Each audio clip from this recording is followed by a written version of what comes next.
This is the Newsload. Hello there, I'm Carrie Anne Stephenson and I'm here with Newsload, and today I am so beyond excited to interview Christina Walkinshaw. Hello. Hi, how are you? Hi, I'm amazing. So you just got back from a cruise? Yeah, I'm a cruise ship comedian now. That's the final level of stand-up comedy when you bypass, like fame and stuff. When you bypass it. Do not pass go, do not collect 200. Yeah. You do get to pass it, you do collect the 200. That's the good news. Cruise ships pay well? Yes, they do. Good.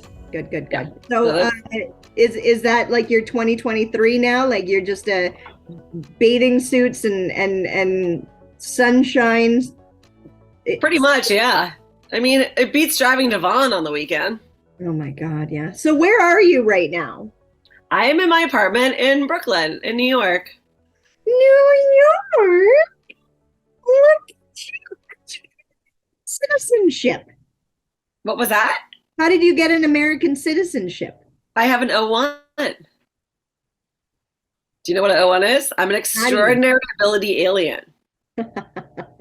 Apparently my extraordinary ability is coming home and turning apartments into shitholes. That's my superpower.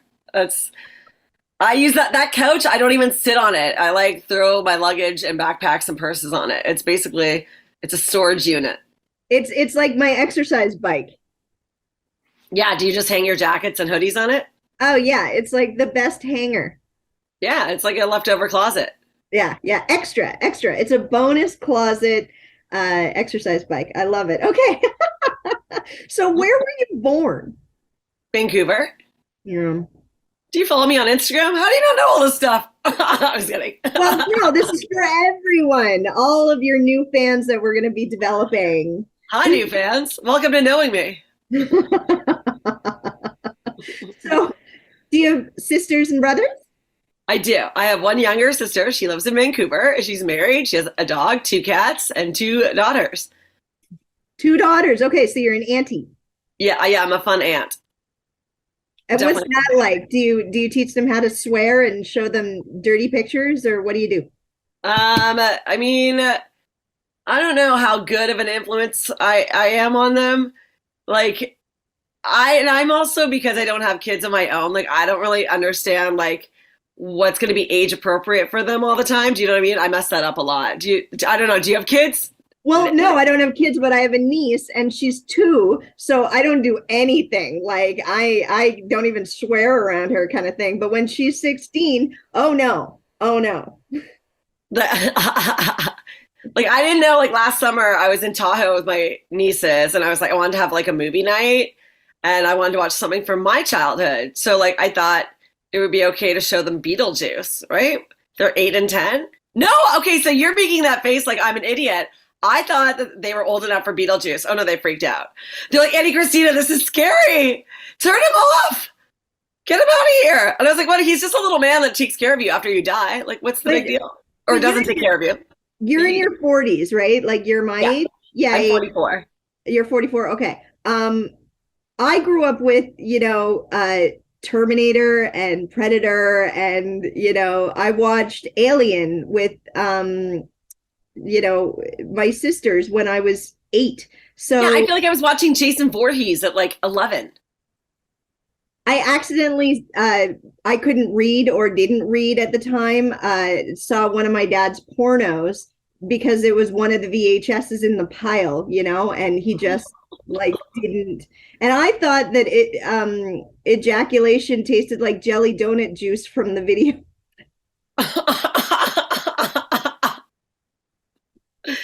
Oh my God. And now you know what kind of porn your dad likes, so that must make the holidays easier. Oh my God. Well, he's dead now, so thank God. Oh, rest in jelly. Oh. Sorry, too soon? No, it's great. It's been 15 years. Bless your dad. Rest in jelly. Oh my God. No, but seriously, if you looked at it looks like Boston cream jelly, right? Am I wrong? Oh, you're totally right. Yeah, like back in those days, yeah, we wouldn't know what that stuff is. I when I tasted it, I was like, this is not a Boston cream fucking donut. I'm upset.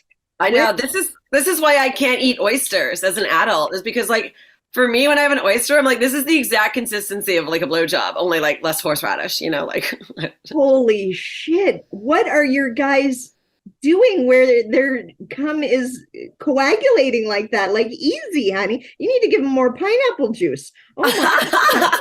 At least, at the beginning of this interview, I was going to ask you, like, are there any, like, language restrictions? Are we supposed to keep this clean? And now I already got my answer without asking. Yeah. Well, you redheaded slut. I was going to say this place is called Newsload, right? Yes. Well, that checks out in this episode. I love oysters, but I also love blowjobs. So what the fuck? I know. But don't you think that swallowing an oyster, like, I have to, like, every time I've had an oyster, I have to, like, put lemon, Tabasco, horseradish. I need to like cover up that the oyster basically. I can't taste the oyster, but it is just a big lump of blob. Like, okay. So we're getting personal, and I've never met you, but now all of a sudden we're comparing oysters and blowjobs. Yeah. So welcome to knowing me again. I have a sex sort of, those parties where you put on your pajamas and they show you all their accoutrement of sexual choices, like vibrators and everything. She's a sex consultant, like it's like a Tupperware party but for dildos. Oh, like a fuckaware party. Yeah. I've never heard that term before. It's great. Anyway, so she gave me this O cream, which like tingles and is vanilla flavored. So I absolutely am pairing, horseradish and Tabasco to, like vanilla frosting, non-yeast infection topping on top of my blowjob so that it's more enjoyable for me to have both oysters and blowjobs. So. I tell you, you're never going to not think about me now when you do go for oysters. You're like, clam bake's really awkward. Blowjobs. I'm going to be like, this one's for you, Christina. Yeah. I'll text you after too and see if it was chunky or not. Anyway, okay. So how did you start in comedy? So I, the trajectory of my career, little weird. So I started when I was in my second year of university. I went to Carleton in Ottawa. And literally how I got into it was like a cute fraternity guy with the nickname Spicoli told me I should do it. And at the time I did everything that frat guys told me to do. So I did it. It was that and playing Donkey Kong with empty kegs of beer, which is another game it's dangerous. I wouldn't play it. But I'll tell the game where somebody at the top of a staircase rolls an empty keg down the stairs, and then when it gets to the bottom of the stairs, you have to hop over it. And if you don't jump, guess what happens? You get some big bruises on your knees. Yeah, you break your nose. Oh my God. Well, it just goes down on your legs. Anyways, yeah, not a good game. But stand-up really worked out. Like, I've always liked to write. I've always been a writer. And stand-up was just like a forum for my writing. You know what I mean? It was like, okay, I'm going to write jokes. And, I like growing up, I didn't have a lot of access to stand-up. Like, not like today where they can go down rabbit holes on YouTube and watch never-ending clips of stand-up, and there's Netflix specials. I mean, back when I was growing up, seeing stand-up on TV was really rare, and it was special. When I saw something, I was like, Wendy Liebman is like the first female comic I remember seeing and being like, oh my God, I want to be her. Like, she's amazing. Dennis Leary asshole is what exposed me. I was just like, oh, this is a really funny song. What else is out there? Oh yeah, that is a classic. Do you know Dave Nystrom? No. He's a Canadian comic. He lives in the States too now, but or at least he's moving back soon. But he always sings that song at karaoke. He does a great asshole. It's even though he's the nicest guy, he sings a great asshole. Yeah. Bra bra bra. I love when you can sing a good asshole. Yeah. So I remember the first time I did stand up, it basically, God, it's almost uncanny how easy it was for me to get into stand-up. Like, I remember I just called the comedy club. I called Yuck Yucks. And I was like, hi, how do I get to perform at your club? And then Stacey Gibbs, who worked for the company forever, and she's amazing. She's like, well, why don't you come down? We'll let you watch a show for free, and you could see what you think, like, of our new talent night. And if you feel after you watch the show that it's something that you want to do or you can do, then you call at the first Tuesday of every month and give us your availability, and then you're going to get 2 Wednesdays a month. And I was like, okay. Like, it was just that easy. There was no open mics. There was no bar scene. It was just Yuck Yucks in Ottawa. It was the late 90s. Do you think it has a little bit to do with the fact that you were one of 3 chicks trying to get on stage at the time? I think so. Like, yeah, there would usually be a lineup of like 15 and I'd be the only girl. Or there were the other 3 that were doing comedy in Ottawa when I started were Tracy McDonald, who did go on to win Star Search, the Arsenio one, not the Ed McMahon. I know she'd get mad if I claimed that she was old enough to be on the Ed McMahon version. But put that in a clip. Let's see if she responds. And Andrea Jensen and Wendy Reed. And then Jen Grant came out like she was the new version of me. No, Jen Grant came out like 6 months after me. She started comedy, maybe like a year. I worked so that was part of our team of chicks. Yeah. Another ginger. Jen Grant's delightful. I do know Jen Grant, but your Vancouver crew. So did you do Urban Well with like? That was Ottawa. That was actually Ottawa, where I started in Ottawa. I was going to Carleton. I was going to Carleton, and so I started in Ottawa, and Jen Grant to this day is like a sister to me. She's like one of my best friends. Oh, she's a good girl. I'm so glad you guys are friends. Is Jen Grant your favorite comedian, or who is your favorite comedian? My favorite comedian is like whoever's in the room when I ask that question. So right now, Jen Grant is my favorite comedian. She's in the room. We're talking about her. Sure. That's sweet. But do you have like inspiration, like someone like Carlin? I mean, for sure, my inspiration was Wendy Liebman. And I think if you look at a lot of female comics, you could see how a lot of us were inspired by her. Like, especially, now people are kind of coming out being, I don't know, the styles of comedy I feel like have changed a lot since I started. I feel like when I started, I always try to craft my jokes in like a setup punchline tag sort of formula. Yeah. Do you know what I mean? Like I liked joke writing. And now I feel like it's about more than that. It's like your personality and your likability and your bravado. Like, even just the way you move on stage. You know what I mean? It's so much more than joke writing. For some comedians, it seems like it's not even about joke writing. Absolutely. Like the reality that like Jeremy Hotz is actually awkward anyway. That's just the way he talks. But his awkward, stuff that he does kills on Just for Laughs festivals. I love Jeremy Hotz. Jeremy Hotz is like, he's hilarious, and he once like talked me off a ledge of nerves in the best way. Like we did Massey Hall together years ago. It was like 2014, one of my years where I was cool. Now I'm a cruise ship comic. Anyways, whatever. I actually really love my job. I'm really grateful for it.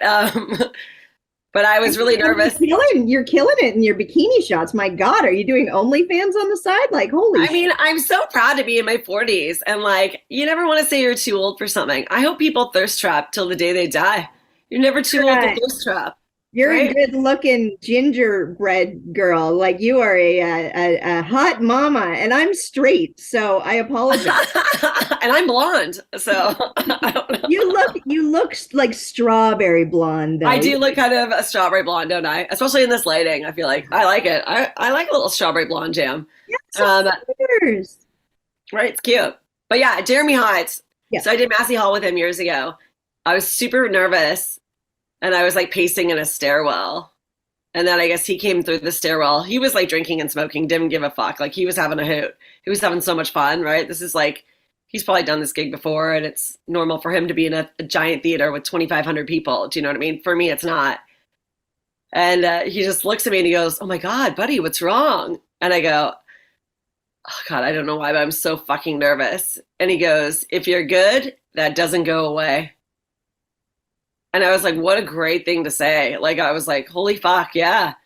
You know what I mean? It's like, he might have just said that to get me off the ledge, but honestly, like I kind of like being No. It's absolutely true. My inspiration is Robin Williams, and if you watch him, New York, when like he's 50 and he's doing his thing, they're behind the stage. He's just about to go on, and I believe Marty is the director who's like running the cameras and everything up in the sound booth of the giant stadium that he's working on. But Robin Williams, like the startup music is starting, and he's like, I quit this. Fuck this. This is horseshit. Fuck you, Marty, for making me do this. Fuck this, and it's Robin Williams, who is a multi-millionaire, having to pay off all his wives and everything, and still nervous before the show. And when I'm nervous, I absolutely know that it's because I love it, because it means something to me. If you're not nervous, it means that you don't care anymore. I feel the same way. I feel like being nervous just means you care.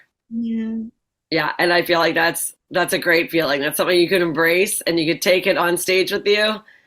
And you know what I mean? And it always works out. I feel like all that nervous energy usually goes to a place where it's like explosive as a performance, where you're like, oh, I connected. Everybody gets nervous. This is a universal feeling. Like it's a great job, but there are, things that happen, and sometimes people drink to calm the nerves. Sometimes people are doing, I don't know, heroin to feel anything anymore, yeah. But it's still the high, the roar of the applause. When I watch some videos of people, and you just scan the room and everybody's just like, it's almost like a sports game, but it's just you and a microphone.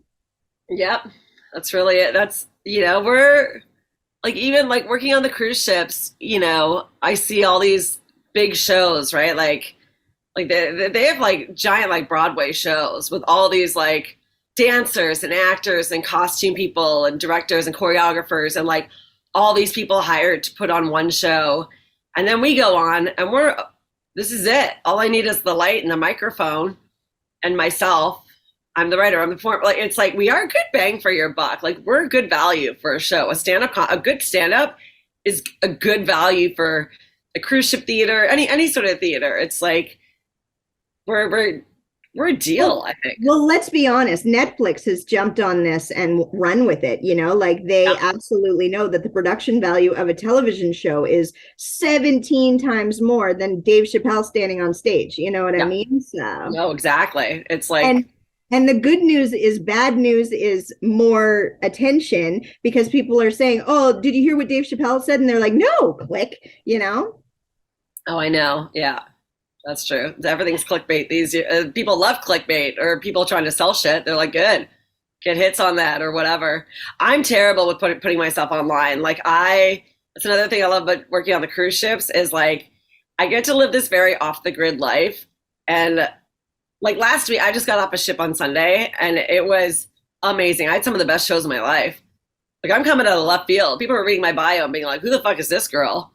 They come in, and then it was like, I loved all my last show was probably like one of the best shows I've had in years. Like, it was so fun and good. Like, I love it. And I kind of like that I don't put any of my current material online, because then everything's new. There's no spoilers. Do you know what I mean? And I understand a lot of comics just put crowd work on like TikTok and Reels, and I think that's smart.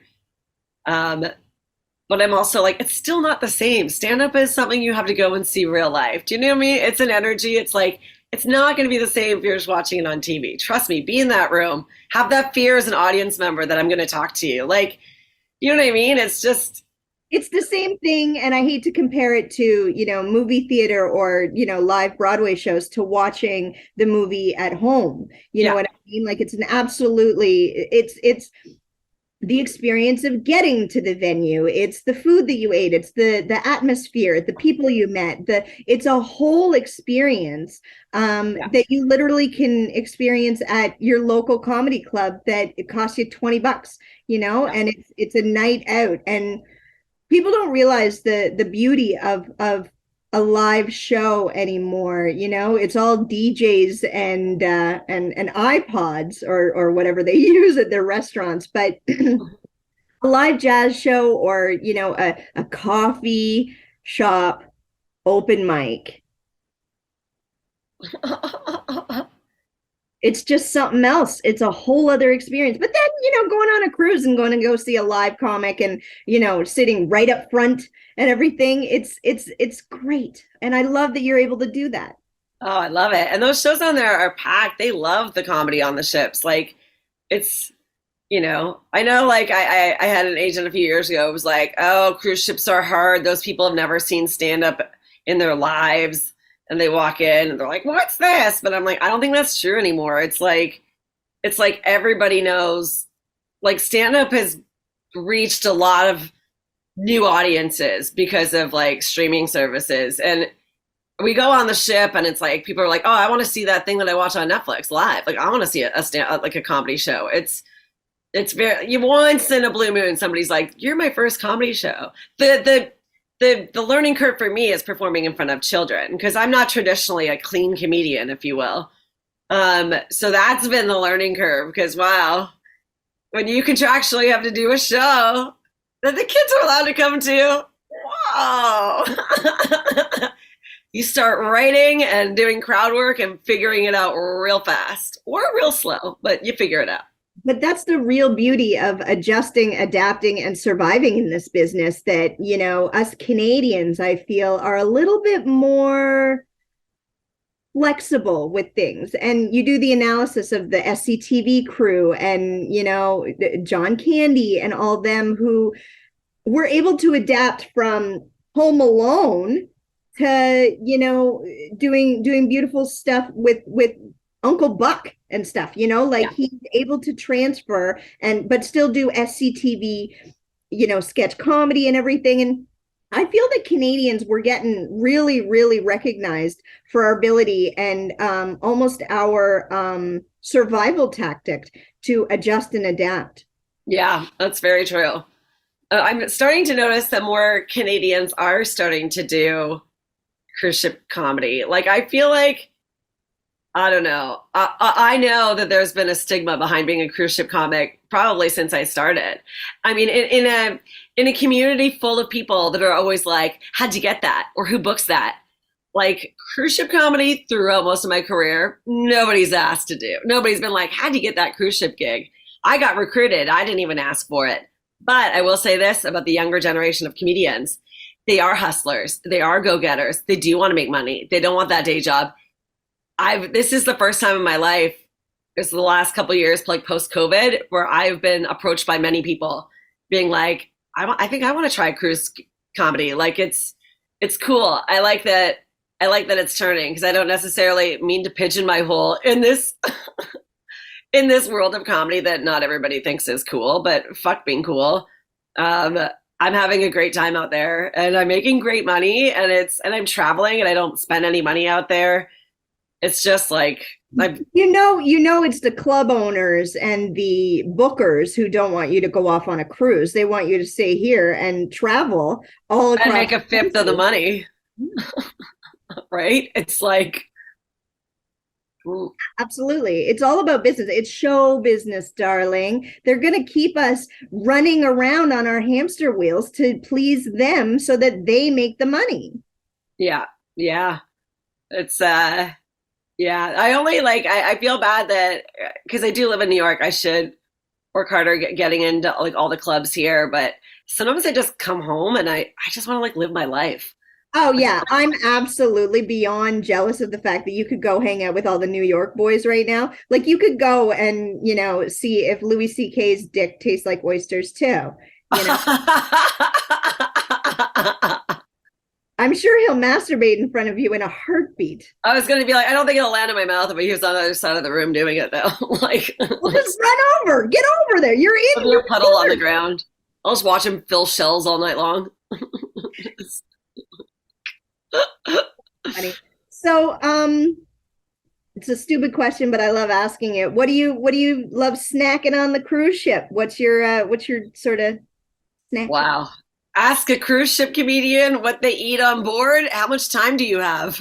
Like, how long is your show? Like 10 minutes. Oh my God, dude, we eat way too much on there. Like it is buffet city. And I don't know how it happens, but like, even when I'm like, I just left the gym, I'm going to go eat a salad.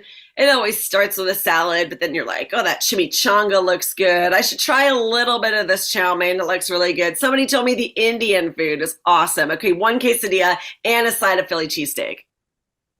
And then some margaritas on the side. Oh, I wish. I don't drink if I have shows at night, but I might have like a glass of wine after. But yeah, during the day, I don't know. I just drink water, iced tea, lots of coffee, obviously. So great. You're sitting beside the pool and you're not drinking a margarita. I'm disappointed. I know. Well, I barely actually use the pool on the ship. Ah. I know that's shocking. It's always so packed, and it's like more for the guests. I'll go to like there's certain parts of the deck where I can just sit outside and read my book. I do that kind of stuff. And if I'm in a port that has a nice resort, I might go to a pool. Like there's one in Puerto Plata that I love. I'll go to a beach if there's like a good, safe beach. But yeah, like a lot of comedians, I feel like my day drinking before my show years are over. Aw, that saddens me. Maybe you'll have even on vacation now, if I day drink, like I need a huge siesta in the afternoon. And that's okay. Siestas are the best, especially since you don't have to work until 8 o'clock at night. Oh yeah. I love a nap. I nap every day. I love napping. Napping, is a great way to just recharge and keep going before the show. Like it's fabulous. I love naps. Yeah, you gotta, especially before a show. Definitely. So dating in this industry, are you just a monk? What's going on? I mean, I've been happily single for a long time. Like, I mean, I always joke, like, I don't have a boyfriend, I have a roster, like it's, it's true because I have all these romances in different places and different, like, I've had a lot of, well, I'd say like on average as a single person, I maybe like sleep with 2 people a year. Okay. That's not bad. No, and then I used to joke and be like, and not to brag, but I've already met quota for 2023. But I think it might be good for 2024. I don't want to do bits on your podcast, but whatever. I used to do that joke years ago. And this is a good time. This is the only time of year I can really do it. But truth be told, I did just start dating somebody here in New York. He's an executive chef of a restaurant downtown. And I got to tell you, to go back to your food thing, as a cruise ship comic, I definitely eat a lot of food that's probably not good for my body. But to come home and like, all that good food, like either going to his restaurant's amazing, but then he always takes me out to the best restaurants because he's like, this is what's good. Like it's very exciting. Oh yeah. And food is sexy. There is nothing hotter than a man like feeding you strawberries naked, like it's all awesome. Good for you. Good for you. I can't believe it. Like, and I had that whole Tinder blog like back in 2013. Like I've dated a lot and I'm kind of shocked that I've never dated a chef before. Oh my God. I had to waitress a lot to be able to balance the comedy and cooks are my boys. I almost married a cook. Anyway, so just before I, let you go, you had an incident in Niagara Falls. So I'm just from your words, I'd love to hear about it. What happened? I mean, oh my God, it was so long ago. Like, I feel like, I mean, it's sad that all these kind of stories still hold up, but it was just a case of a rowdy audience in Niagara Falls going, show us your tits, show us your bush, show us your tits, show us your bush, over and over again, banging their fists on the table. And, nobody really cared. Like, the manager of the club literally thought I was enjoying it. But then we got all these weird contracts. They're like, don't talk back to the audience. Don't kick anybody out. Don't talk to the staff from the stage. Don't drink. Don't sell merch. Don't gamble. Don't stay overnight. Like we had a million rules at that club. And I feel like I was kind of tiptoeing around a little bit, just trying to like brush them off, being like, oh, didn't you guys hear the waxing jokes? Like, whatever. Like, whatever. But it was a whole annoying thing. The audience looked horrified and Darren Frost was horrified. He was trying to get the manager to say something and they wouldn't do anything. Whatever. But the point is, then like when I get rebooked for that club 3 months later, I get fired. I can't go back to the club because I got heckled. Show us your tits, show us your bush. I obviously bring a rowdy crowd. It's not them, giving tickets to people who just lost thousands of dollars in the casino. It's me and the unruly audiences that I bring. And I was like, it's not my people. So then I lose that weekend. And then I'm like, well, I text Darren Frost. I'm like, that's wrong, right? And he's like, of course it's wrong. I'm like, okay, I should say something. And then what started out as a Facebook post turned into a blog, turned into me and exojane.com and Jezebel and, every kind of Fox News for feminists you could remember from that time period, like before the Me Too movement. And it was big because I never complained about anything, but I knew that was wrong. Do you know what I mean? And it was just like, but then you also want to be like, I'm a comedian. It's my job to fucking just take it or, give it back, or I don't know. It was a huge emotional roller coaster. And it's a story that keeps happening, sadly, but like, I don't know. Yeah, it's a whisper that comics, are still, like, were you around when Christina Walkinshaw kind of thing? And I, being in Toronto, Vancouver, London, like I've done the Niagara Falls Club, and it's been great for me. I didn't have that horse shit. So, when you hear that happening to a woman like Lisa Baker, having people flipping tables and the beers falling on them, like the horseshit that we have to go through. But in the 80s, there was chicken wire in front of, Roadhouse's band, so has it improved? Or, now that we're at the Oscars and Will Smith can go up and slap Chris Rock, I feel that safety measures need to be in place with the management and security for all comedy clubs, because it's getting weird. I know. And it's weird. It's almost like sometimes I don't know how much of it is motivated by like hatred or annoyance of the comic, or if it's just people that want attention. Like, do you know what I mean? It's like, I think like, oh, you really need this much attention that you need to do that? Do you know what I mean? It's like, God, I'm a comedian and I'm over attention. I understand some hecklers don't know the rules and such and think that they can interrupt the show, but so many comics that I speak with are like, no, you sit and enjoy the show, and I'll do all the talking. Thank you. Oh, I know. It seems like that little announcement at the beginning of every comedy show. Yeah. Keep your table talk to a minimum and your laughter to a maximum. I guess those words didn't work. Yeah, they don't. Nobody was listening because they're drinking, and I hear so many stories of people in the back booth. They're having a birthday party and they think that they can talk really loudly and that it doesn't affect the rest of the people who paid good money to see the show, and it's frustrating. Yeah. I think it is a lot of like just people who are too drunk and they aren't self-aware. They don't know how loud their voice is. They don't know they shouldn't be doing these. And then, it is obviously ruining the show for people who actually want to listen to your hard work, your well-written jokes that you work your ass off to figure out and perform. But heckling's probably always going to exist, and at the same rate, I don't even mind. I like doing crowd work, especially on the cruise. I used to think that wasn't my strong point as a comedian, but I've really gotten better at it. I mean, crowd work is natural.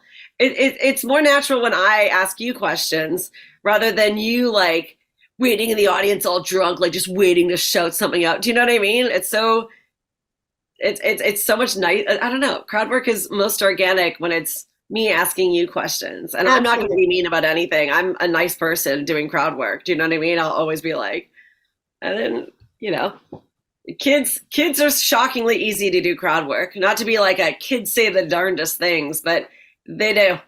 So it's oh no! It really is a little bit of an easy street. Sometimes we're like, wow. don't quote Bill Cosby too much, sweetheart. Careful.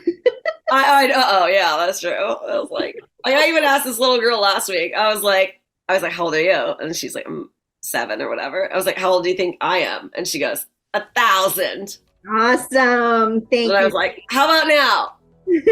Thank you, precious. Children, they're the worst. Anybody asks, I'm 1,000 years old. Oh, that's nice. But you still look amazing. I'm a little jealous of your tummy It's nice and flat, and your nice narrow white ass. You're It's only because I eat so much food on the cruise ship that I usually shit everything out quite swiftly. lucky girl. Well, It's just a constant game of Jenga, of food just going on top of each other until it all fucking Jenga. Plinko. Yeah. Oh my God. Okay, well, you're amazing. I love you. Let me know. I love you. Thank you for having me. I hope I was, I don't know, I hope I was something. I hope I wasn't. You were amazing. If you can do me one last favor, if you can say it loud, if you can say it proud, that you love Newsload. I'm Christina Walkinshaw, and I love Newsload. Yay! And not load. oysters. I think that's what it is. It's the word load that really gets me. Well, I love you, darling. I hope you have an amazing day, and thank you so much for everything. Yay, no problem. All right, bye, honey. Bye. This is the Newsload.